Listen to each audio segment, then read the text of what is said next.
When I was younger, I always wondered in history class how it was possible that people went off to World War I with such enthusiasm and into death. I always thought that can't be true. What kind of people were those? Today I understand how something like that works, because people are told things like this every day, and a monstrous figure is built up. So Putin is portrayed in the German press as being beyond any rationality. He's basically a monster. And the Russian is once again being built up as an enemy image. Mr. Waddeful, the foreign policy expert, says Russia will remain our enemy forever. Given German history, that's something I wouldn't have thought possible 5 years ago, that we'd be having such a debate. But that's the only way I can explain it to myself. And it's similar in France. I mean, Macron is unpopular. France also has major social problems.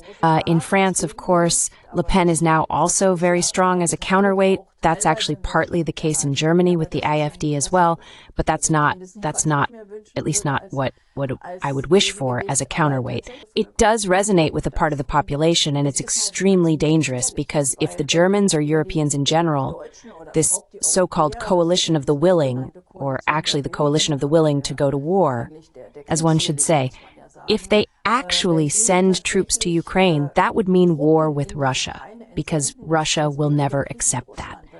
Those aren't peace guarantees they're debating. Those are war guarantees. The whole Ukraine war broke out in the first place to prevent NATO military presence in Ukraine. And if the Europeans threaten that as soon as the weapons fall silent, they'll station troops there, then the weapons won't fall silent. That's the logic behind it. It seems to me that the European Union could play an important role, though, in peace, simply because, well, one of the key complaints from Russia in terms of addressing the root causes of this war was the lack of a role for Russia. That is, after the Cold War, they argued that a new Europe was created without the Russians. So essentially, the new Europe consists of two pillars, NATO and the European Union.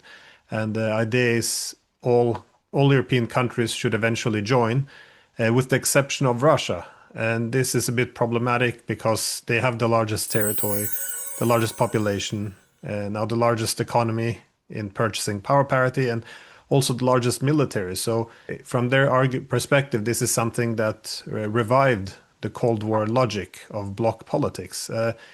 But what do you think could be done between the European Union and Russia? Yes, it always comes back to the fact that we need to make ourselves independent from the directives coming out of Washington.